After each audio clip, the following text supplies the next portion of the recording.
અને એમાં આપણે આજે રવાનો શીરો બનાવવાના છે. તો 1 વાટકી જેટલો મેં રવો લીધો છે. તો આપણે તેને સરસ રીતે શેકી લઈશું. પહેલા એમને શેકશું, પછી ઘીમાં શેકશું.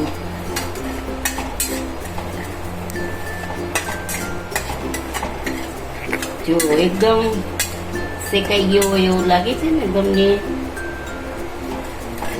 તો હવે આપણે એમાં ઘી નાખીશું. રવામાં ઘી થોડુંક વધારે હોય તો જ્યુસી અને એકદમ સોફ્ટ શીરો થાય.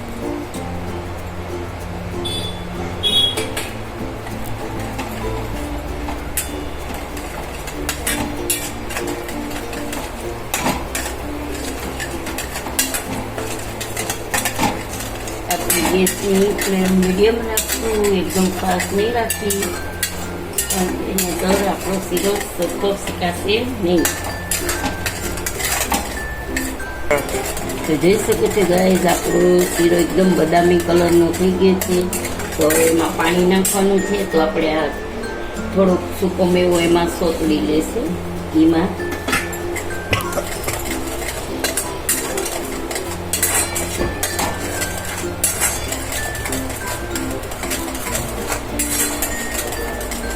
હવે આમાં મેં વાટકી છે ને 2 વાટકી જેટલું પાણી મેં ગરમ કર્યું છે.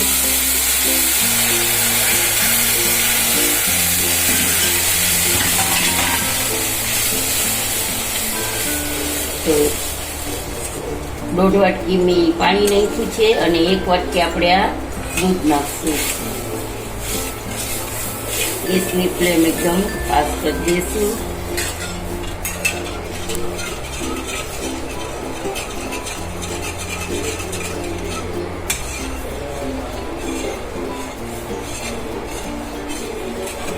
તો હવે આપણે એમાં એ જ વાટકીનો માપ છે, એ વાટકી જેટલી ખાંડ થોડીક નીચે લીધી છે.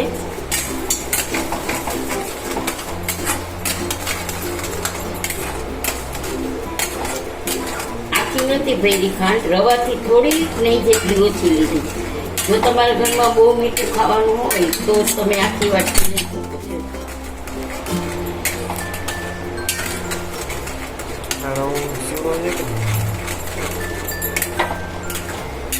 તો આપણે એમાં થોડો એલચી પાવડર નાખી દઈશું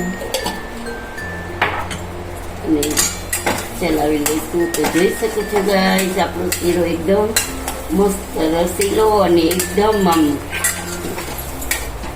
સોફ્ટ થયો છે.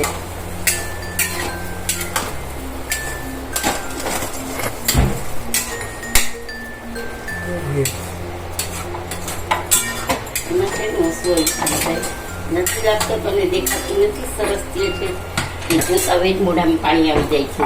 તો ચાલો ગાઈસ, આપણે ગેસની ફ્લેમ ઓફ કરી દઈશું.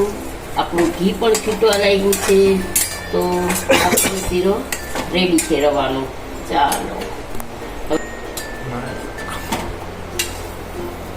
ચાલો આપણે એક બાઉલમાં કાઢી લઈશું.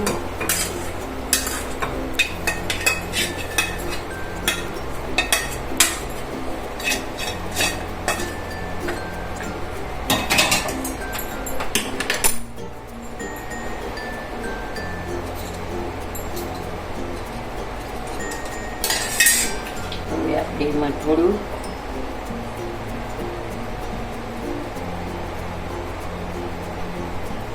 ડેકોરેટ કરશું. આપણે શીરાને થોડોક સજાવી લઈશું.